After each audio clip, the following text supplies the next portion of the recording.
Marion and Kimberly, the floor is yours. Thank you, Amy. Good morning, everyone, and welcome to the second annual New Jersey Self-Direction Conference. On behalf of the conference hosts, to include the Collaborative for Citizen-Directed Supports New Jersey, Easter Seals, and Public Partnerships, we are excited and honored to host this year's conference.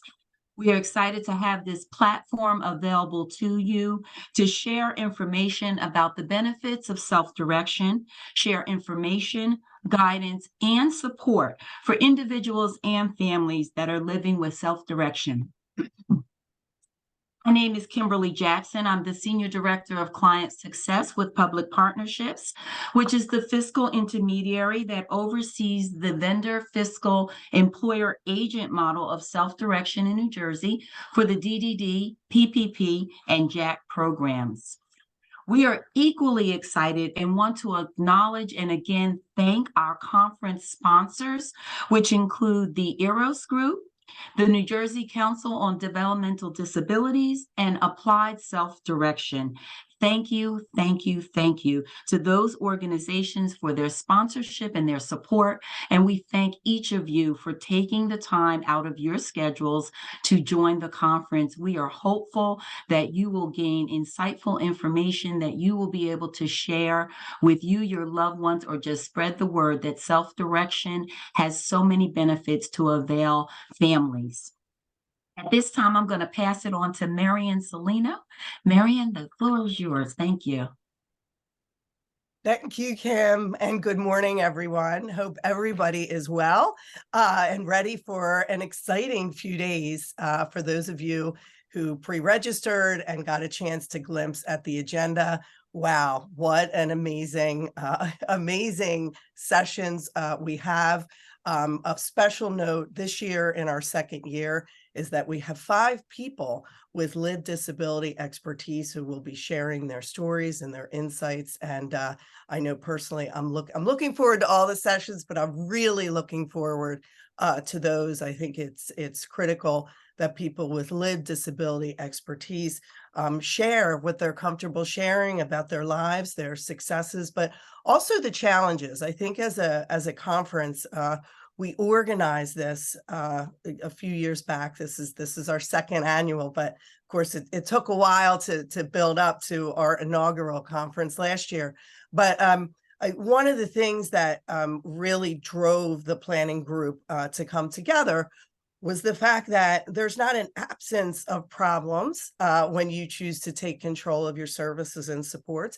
In fact, there's probably many issues that you confront on a day-to-day basis, and I'm probably being really generous when I say a few. What's really important is that as a system, we come together in each of our respective stakeholder roles.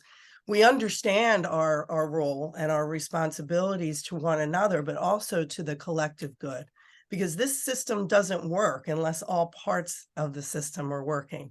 And I think being guided by people with lived disability expertise and the family members who know them best is really the best way to move forward. And so I invite people as you attend these sessions, share your thoughts in the chat. Let us know what you're thinking, because as we always do, we take feedback and we promise to work to build an even better conference next year based upon our continued learning together. It brings me real pleasure, and it is such an honor to introduce our keynote speaker, who will officially open the conference this year. And I have to say on a personal note that Val Bradley is someone I was really excited to meet through a mutual colleague. I had read a lot of Val's articles as a young professional coming up in the field, and she was always someone, as a fellow woman, that I looked to, and I drew a lot of inspiration as a younger person, knowing that in this field there were authentic opportunities for women to really assume leadership positions. And so, Val, of the many things I appreciate about your leadership, that is certainly one. Val Bradley has been a leader in the field of the community disability support system since its inception. In the disability rights movement in particular, Val has always been at the forefront of ensuring that people with disabilities, people with the lived expertise, are at the forefront and guiding the improvements and the evolution of the system. And that's why when you speak about self-direction in this country, really in the world, you can't speak about it authentically without acknowledging Val's contributions, which continue into this day. She has been instrumental in building and sustaining a vibrant system of supports throughout her career and really throughout this country. She is focused on quality through enhanced performance measures on the part of organizations. And as a service provider, we benefit greatly from Val's insights and her continued research and guidance to our field. Always, always, always, these lessons come from Val's experience directly interacting with disability leadership and disabled leaders.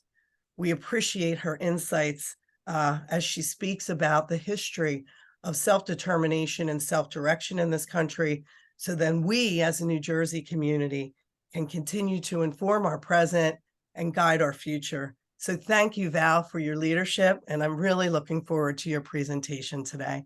Thank you. Well, thank you, Marion, for that really gracious introduction. It's really touched me, and I have to say how much regard I have for you and the work that you've done over the last several years to really move a system in the direction of supporting each individual's dreams and hopes. So know that regard goes both ways. I'm really delighted to have been asked to sort of set the stage for this conference, which, just looking at the various speakers and the topics, promises to be a really rich and important set of conversations about self-direction. So thank you, the planning committee, for asking me to sort of set the tone for this wonderful experience. Next slide, please. So as Marion said, I think it's important for all of us to really understand the antecedents, the history of self-direction. I think it's important to realize that this was sort of a continuum of reform that resulted in our embrace of self-direction. Just briefly to review some of the definitions and components of self-direction, also to really look at some of what's been going on internationally, the Convention on the Rights of People with Disabilities, and also a recent UN paper, which when the slides are available, there's a link to.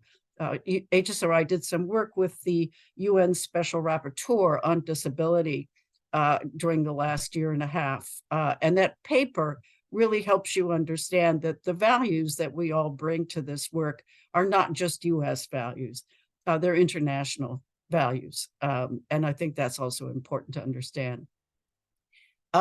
Focusing on what we know about the outcomes of people who are self-directing across the US, and also talking to finish up with some suggestions regarding the ways to increase opportunities for self-direction. Next slide, please. So historic trends, and because I have been around in this field for a long time, I have observed the incredible progress that we've made in a relatively short period of time, if you think about human history. And it really begins back in the 60s with the movement to downsize and close large institutions, which continues to this day. Really thinking hard about what congregate care does in terms of enhancing stigma, in terms of one-size-fits-all treatment, and the isolation that kind of institutionalization really visited on people with intellectual and developmental disabilities. The growth of the self-advocacy movement, certainly one of their first mantras was to move people out of institutions and nothing about us without us. The expansion of educational opportunities through the right to education for all Handicapped Students Act, subsequently amended several times, but it really brought kids with disabilities into the mainstream and included in their communities and in their classrooms. And for those of us of a certain age, the notion of normalization was really kind of a watershed moment. You all probably know the name Wolf Wolfensberger, who wrote the book on normalization back in the 70s. But that very simple idea really radicalized a lot of people, because as soon as you saw isolation, segregation as enhancing stigma, and the importance of treating people with disabilities and supporting them to have lives as we all want, it meant you really couldn't look at institutional and congregate settings the same way. It was a very powerful idea, which seems today like, well, yeah, of course. But in the 70s, it was radical and disruptive. And the independent living movement. Some of you know the name Judy Heumann, who passed away a few months ago, but she was a fierce advocate for people with physical disabilities who wanted to control how supports were provided to them, and really leading to the ability in many states of people with physical disabilities to be able to hire their own support staff. Next slide, please. So what were some of the more recent milestones that really set us on this path to self-direction? And I'll go through each of these in turn. The Cash and Counseling Project in the 60s. I mentioned the Convention on the Rights of Persons with Disabilities, the Robert Wood Johnson pilots in the 90s, the emergence of supported decision-making, and finally, more recently, the home and community-based services settings rule. We'll talk about each of those. Next slide, please, Amy. Thank you.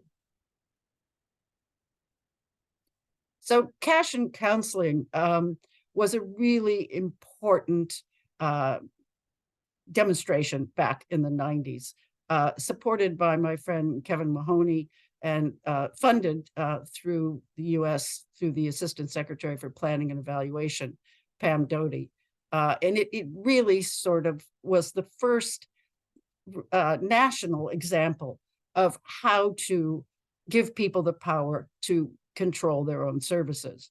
So it was a large-scale public experiment designed to test the feasibility and the advantages and disadvantages of a consumer-directed approach to financing personal assistance services. And the intent was to give Medicaid-eligible people with disabilities more choice and control over their own supports. And because this was funded by the Assistant Secretary for Planning and Evaluation, there was a very, very robust evaluation that was also funded to ensure that we had really good information about the outcomes of that demonstration. And the results showed people more likely to get the services that they needed compared to the control group, less likely to be institutionalized, and more satisfied with the results. So that was a really formative moment, which really was the essential experiment that gave the rest of us an understanding of the importance of this kind of break with traditional services. Next slide, please.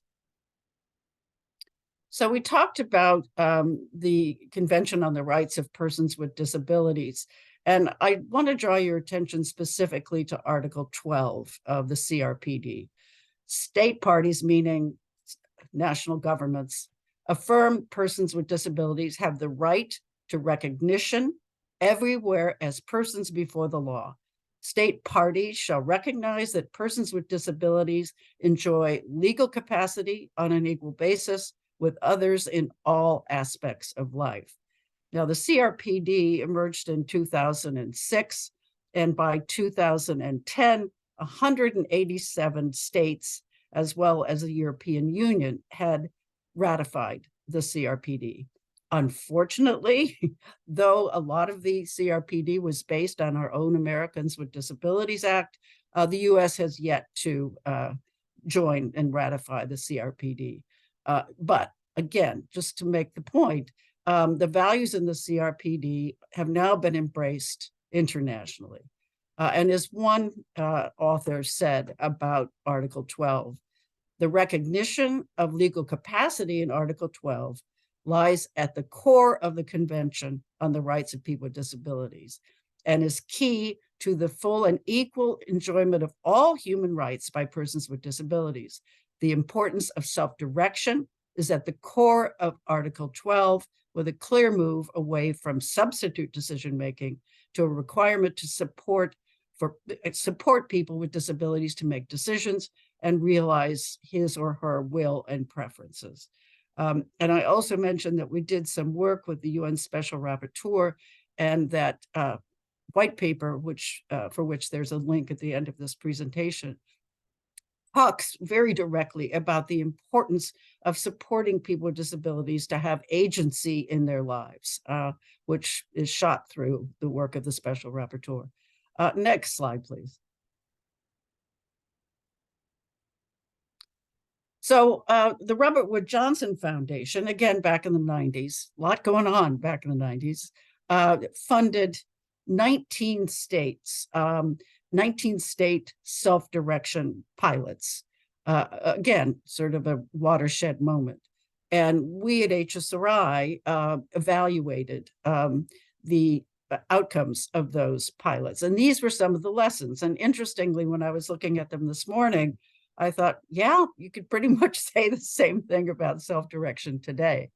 A system that supports self-direction has to be flexible because it's a person-driven, idiosyncratic, depending on the individual's need and desires. Self-direction requires purchasing systems that are different from the way that we currently fund services in terms of block grants to providers. Leaders that we found who really saw self-direction not just as something on the continuum, like a pilot over here, embedded the approach throughout their systems. Obviously, the ability to self-direct significantly was affected by the availability of staff, which I think we all know it continues to be an issue. And, you know, Marion's work with the online matching of individuals hopefully takes us in a more positive direction. Leadership at the state and local level and a spirit of innovation were key elements to success.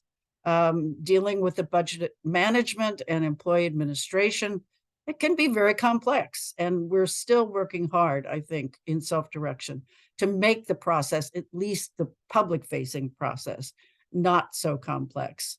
And finally, the critical element in self-direction is the brokerage function.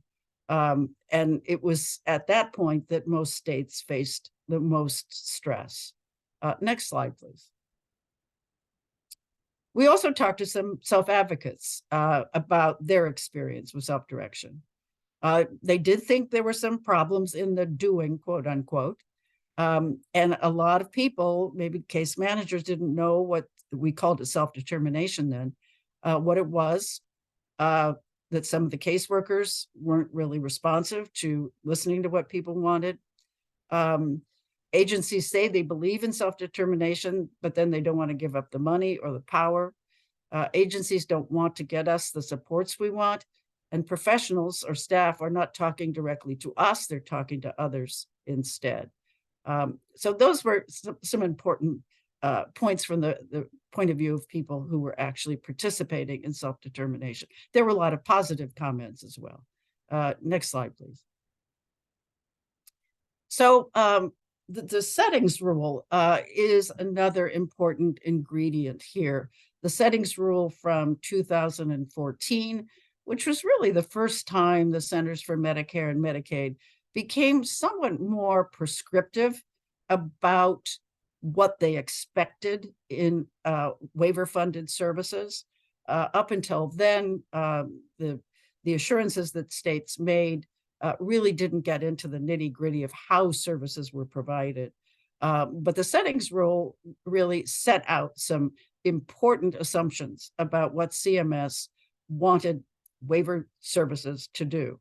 That people should have choices about where they live, who they live with, what they do during the day, when to eat, sort of a basic, can you go to the refrigerator, and grab a piece of cheese, who to include in the planning meeting, with whom to associate, having friends, joining civic organizations, and also some choice over who provides for potentially some of the most intimate supports that you may require.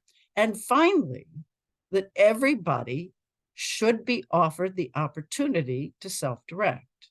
Now, we know that not every participant is going to say, I want to self-direct, but at least people should be given the opportunity and the assumption that anybody can self-direct.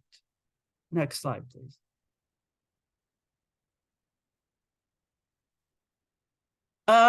More recently, we've seen the emergence of something called supported decision-making, which is gaining prominence both at the ground level among people who support people with disabilities, but also in terms of some state statutes, which now require, prior to granting guardianship, that supported decision-making be an opportunity and alternative.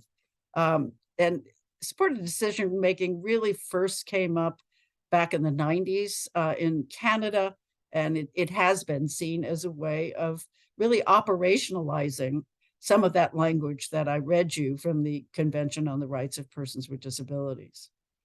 And the underlying premise of SDM is everybody has the right to self-determination and to exercise legal capacity. People with disabilities can express choices with support provided by trusted family and friends. And in that support community around an individual, those supporters are there to help explain issues, explore options, support the person's expression of their preferences, engage third parties in decision-making processes as needed, and craft agreements that describe the nature of the decision support and to assist with implementing decisions. Supported decision-making provides legal recognition of the supporters chosen by the individual, and the individual has the right to terminate or change those supporters. I should note, if you're interested, HSRI has been involved with something called the Center for Youth Voice Youth Choice, which has been working around the country. New Jersey, I think, was one of the states that was chosen to receive some technical assistance from the center around the issue of guardianship and finding alternatives to guardianship, and also training self-advocates to be youth ambassadors who can explain in public policy forums the importance of diminishing the reliance on guardianship and the importance of supported decision-making. Next slide, please. So there are big problems when we assume incompetence of people with disabilities. First of all, it means people with disabilities may not be included in conversations where very important decisions are being made about their lives. Presumed incompetency means that people with disabilities don't develop those muscles necessary to make choices because they have to rely on others. People have to ask permission to make a purchase, get married, open a bank account, or enter into a legal agreement. Individuals who lose the right to exercise their own choices lose the dignity of risk, which I think we've all assumed is an important value. And finally, legally, it's possible that doctors, dentists, and other medical professionals may not provide treatment unless an individual has a guardian because of concern about informed consent.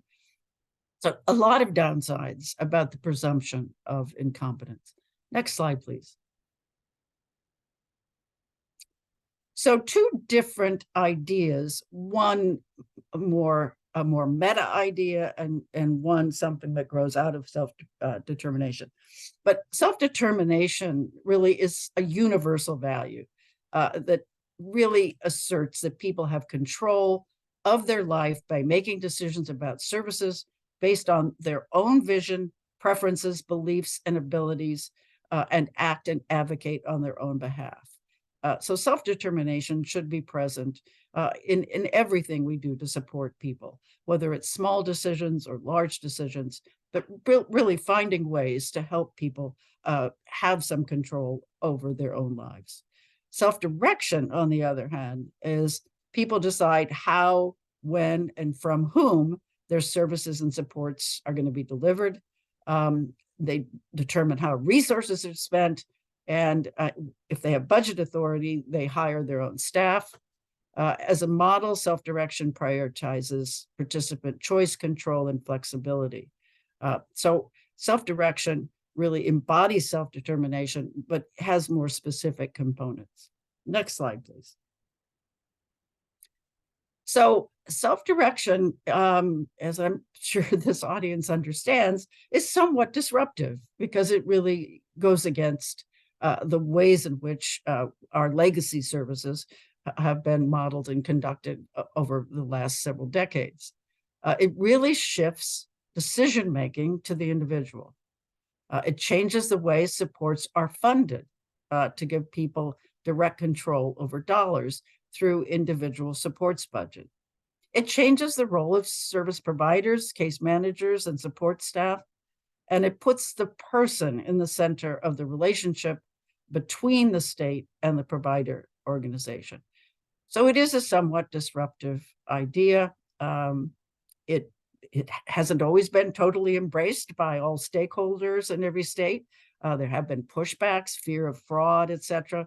Although certainly all of the studies I've read that explored the possibility of fraud and self-direction show that there's a minuscule amount, and certainly compared to fraud in other parts of our healthcare systems and social systems. Next slide, please. So the components of self-direction, certainly outreach and education is absolutely crucial. It's like throwing a party and forgetting to send out the invitations. Unless people are aware of what self-direction is, what it can do for them, how they avail themselves of it, it remains sort of a secret in service systems.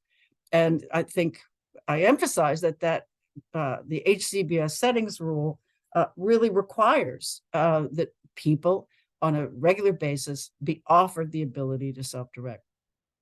You need a different budgeting structure, an individualized budget that is matched to those individual needs. Like Kimberly, you need a backup organization to do the backroom functions. You need support brokers to help people negotiate the system.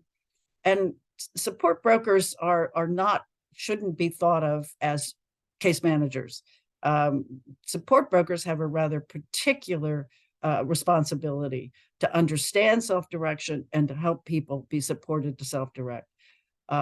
Traditional case management doesn't necessarily understand those nuances, and it's important to have a cadre of people who really are dedicated to supporting self-direction. You need a regulatory framework that assures that self-direction is available in an equitable basis. Our research is showing that, at least at the moment, self-direction is much more likely to be taken up by families who are upper class or upper middle class, or have high levels of education, are more likely to be white, more likely to be intact. So we really need to understand how to broaden the appeal of self-direction to racial minorities, single-parent families, in order to ensure that this is an equitable opportunity. And you really need to train program managers and brokers and people with disabilities about the benefits of self-direction and the mechanics of self-direction. Next slide, please. So some quick data on the impact of self-direction. New Jersey is part of something called the National Core Indicators. which is really a collaborative effort between us at HSRI and the National Association of State Directors of Developmental Disabilities Systems. Collaboration began again back in the 90s, heady times back there in the 90s, in 1997. There's a website there. You can go to nationalcoreindicators.org. All of the data is publicly available. Next slide, please.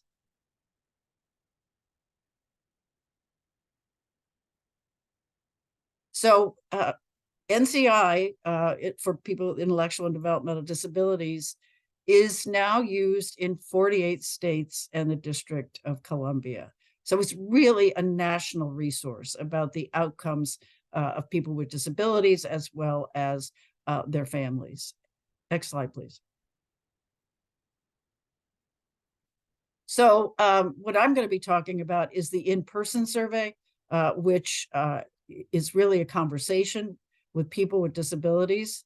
Every state draws a random sample of approximately 400 folks who we then interview in person. During the pandemic, some of that had to be done virtually, and some states continue to have a mixture of in-person and virtual surveying.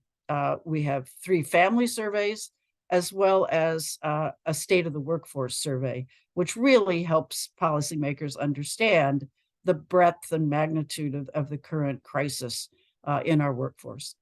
Next slide, please. So the in-person survey really gets at the characteristics of people receiving services, where they live, what they do during the day, what their experiences are with their case managers, choices that they make, self-direction, their involvement with their families and their friends, and their health and well-being, just to name some of the domains in the in-person survey. Next slide, please. So this data is based on a question in the in-person survey. Is this person currently using self-directed, participant-directed option? Do they have a financial management system, also called a fiscal agent? These options offer the opportunity to manage some or all of their services, etc. So this information we get from the background section of the in-person survey, where we find out whether or not the person is engaged in self-direction. Next slide, please. So overall, in the United States, in the last survey round, which was 21-22, we found that 19% of the people surveyed were taking advantage of self-direction. 81% were not. In terms of where New Jersey falls here, the total number in New Jersey was 33% of participants who were interviewed in that survey round were engaged in self-direction. Next slide, please. What's really amazing is the variation in self-direction across those states that participated during that cycle. And the percentages within states range from 0 to 77%. I think that's Wisconsin, which was early on engaged in self-direction. So New Jersey falls, well, not quite midway, but about 33% of people in New Jersey are self-directing, which is substantially over the national norm. Next slide, please. So the pandemic really, I think, it increased the interest in self-direction, because self-direction during that time was much more adaptive to circumstances, given, again, the disruption of the pandemic. So we do see a rather significant increase between the 18-19 and the 20-21 and 21-22 figures. And I think that will continue as people really begin to understand the value of self-direction during a time when legacy services were really highly constrained. Some had to close their doors, etc. Next slide, please. So most people who are self-directing in the national sample live with their family or relatives at home. You can see that 80%, almost 80% of people who are self-directed were living at home, or they were living in their own apartment or their own home. And people who are not self-directing, more likely to live in group residential and ICF-IDs. Next slide, please. People who self-direct are more likely to have a community job, and therefore less likely to work in facility-based jobs and less likely to participate in unpaid facility-based activities. Next slide, please. People who self-direct had less issues with their staff because they had more direct contact with their staff. So we do ask a question now, do your staff change too often? About 19% of those not self-directing said their staff changed too often, and only 11% said they changed too often. And slightly more people who are self-directing felt that their staff respected them. Next slide, please. People who self-direct have more input in life decisions. More people who self-direct chose where they live, chose their roommate, and chose staff. Next slide, please. People who self-direct reported more community participation, shopping, doing errands, availing themselves of entertainment of various kinds, and being involved in community groups. Next slide, please. We ask people, do you get enough help? These are people who are self-directing. So about 87% said they get enough help deciding how to direct their services. 92% said they can make changes. Do you have the amount of control that you would like? About 84%. Then are the services and supports you want to self-direct always available? Only 64%. Do you get information about your budget from the fiscal management service? About 3/4 of the people who responded. And finally, is the info from the FMS easy to understand? So these graphs, I think, show us where we can really make substantial improvements in how we implement and manage self-direction. Next slide, please. So quite recently, back to 2019 to earlier this year, we've been involved at HSRI in an international collaboration among English-speaking countries, Australia, New Zealand, UK, etc., around finding similar themes in terms of self-direction in all of those countries. You know, I should know self-direction isn't just something that we do here in the US. A number of countries, including the UK, Germany, Scotland, Australia, New Zealand, do have self-direction programs, all slightly different, but really based on the same basic construct.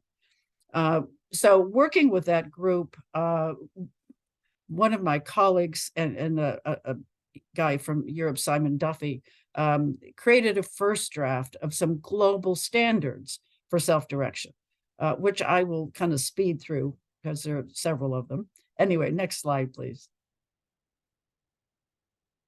But again, interesting to note that these concepts are not just, limited to us here in the US. This is a series of concepts that's been embraced, at least around European and other English-speaking countries. First of all, you need a dedicated budget that is controlled by the person.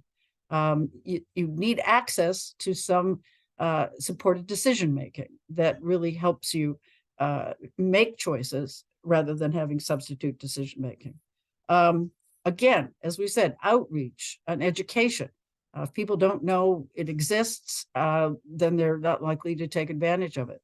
And also beginning, when kids are in school, to help them to make choices, to support them in making choices, so that when they move into adulthood, they are in a position to self-direct their services.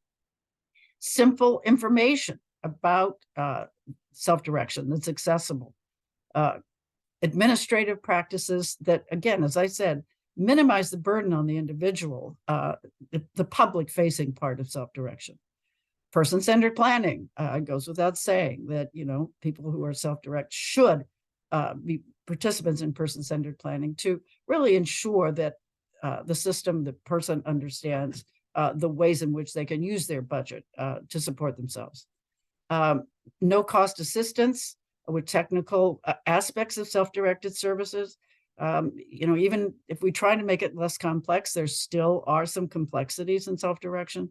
So making sure that not just at the beginning, but on an ongoing basis, the individual, if they need it, has access to technical and other support. Next slide, please. Information and resources, respectful employment practices that recognize the rights of staff. We don't want self-direction to take advantage of the staff. We want to make sure that they're not exploited and that they get a fair wage. Engaging peer support. I mean, there's nothing like having somebody who is already self-directing to help an individual who's thinking about self-direction to understand what it's going to entail. That it's equitable in terms of fair resource allocation wherever you are in the state. You get the same assessment, you get the same budget level depending on your needs. Again, being, well, this is an international thing. We're going to hard time doing this, but having self-directed funding and eligibility across jurisdictions within a country, independent advocacy to protect rights, practices that ensure that all people have the option to control as much or as little of their services that they want. Here in Massachusetts, we've got people who are both using legacy services as well as self-directing. Measurement and quality practices to make sure that what we're doing through self-direction really is meeting our values and the needs of people with disabilities. Again, ensuring equity, as I mentioned, people who are self-directed tend to skew towards more likely to be white, to come from middle-class, upper middle-class families. And that people with disabilities who have chronic illnesses are fundamentally trusted and have a principal role in the oversight, governance, and administration of support systems. Again, that's emphasizing not reflexively saying just because a person has a serious or complex disability that they can't self-direct. Next slide, please. So these are some references. Recently, my colleagues, Kevin Mahoney and Mark Fenton, who used to be at PPL, wrote a book on self-direction called Self-Direction, A Revolution in Human Services, that's SUNY University Press. There is, again, an international review of self-directed support in personal budgets done looking at European self-direction.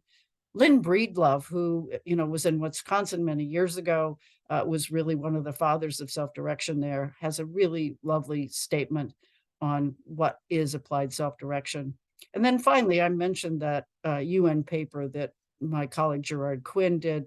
I think you'll find it very interesting, and it really helps you understand that we're not here in an isolated community of people care about disability, but we're part of a much larger community. Anyway, thank you for taking your time this morning, and I really hope you have a terrific conference. And I guess I turn it back to Marion or Kimberly.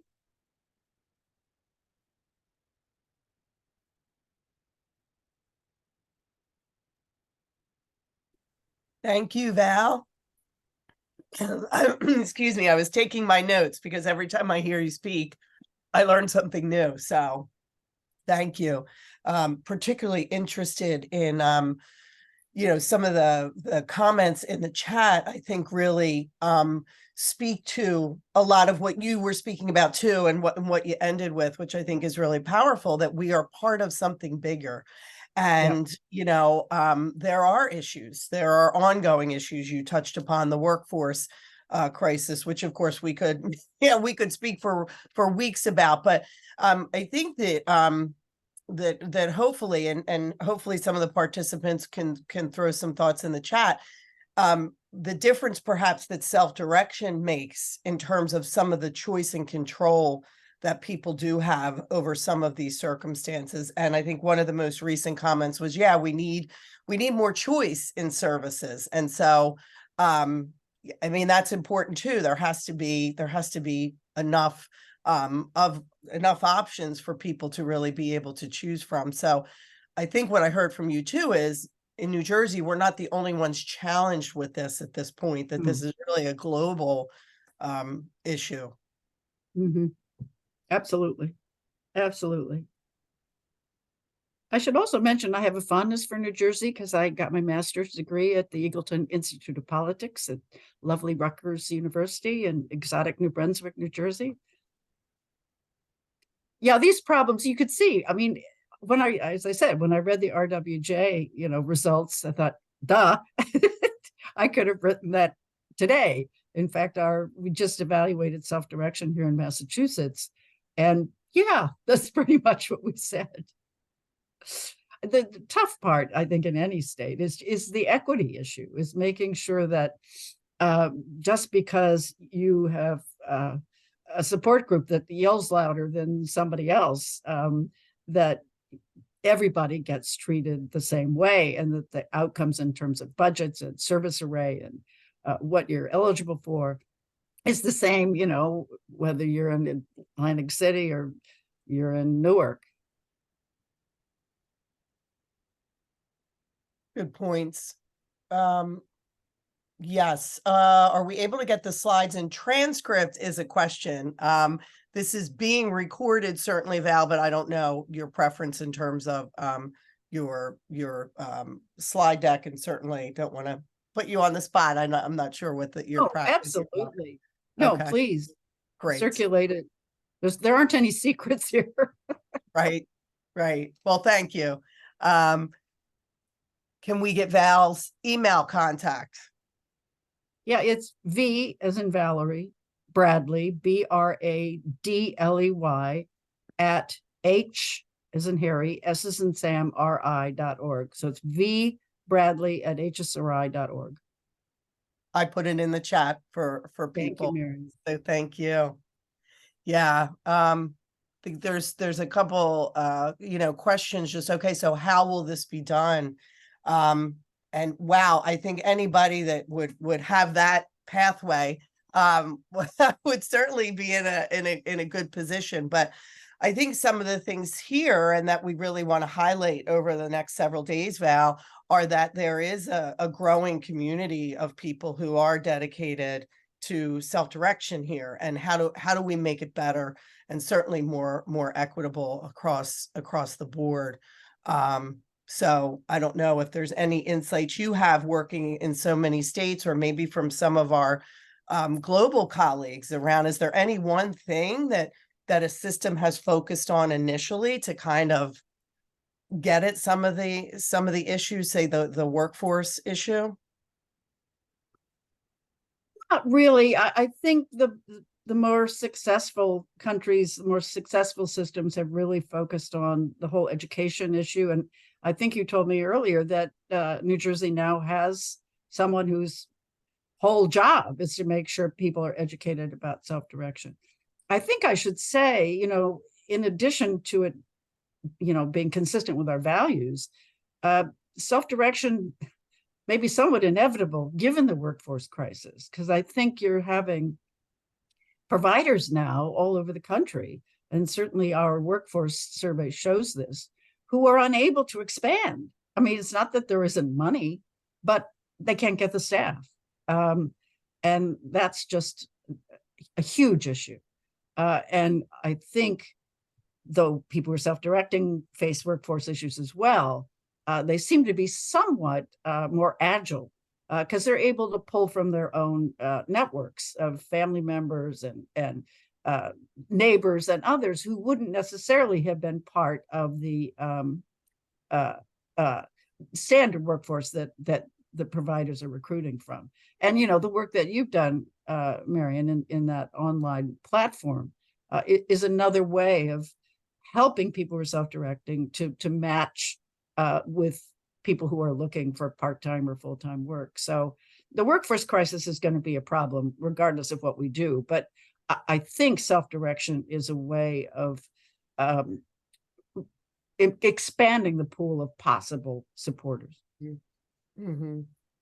Yes, some more comments in the chat. Tricia Brennan, who's the director of the Office of Education Self-Directed Services, and who will be speaking and facilitating a panel of people who are intimately involved with self-direction here. But you're right. I mean, having an office dedicated to this has been really helpful. Through some information in the chat about the forums, networking forums that Trish and her team have been hosting around the state to generate some of these conversations and discussions.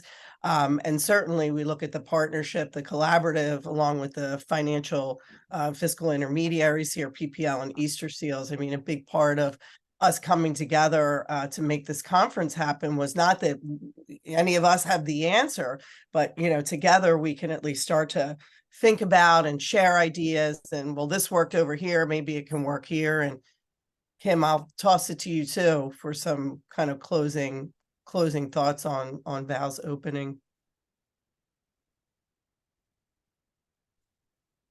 Marion, Val, thank you so much. I'm with Marion. I'm like jotting down notes, and your historical knowledge is really important and enlightening again, because it always reminds us of that this is not something that happened or started yesterday, that this does have long roots. And it was started and established here in New Jersey, and it's continuing to grow. And so in spite of challenges and issues, like we have all continued to say, self-direction holistically is a wonderful benefit. And when it works, and when all stakeholders and all the processes are in place, it provides great benefits. So thank you so much for your knowledge. Thank you so much for your perseverance and your continued place and in this space, and speaking to all aspects of it. We absolutely appreciate you, and thank you for being in this space. Thank you. Thank you so much, Val. Okay.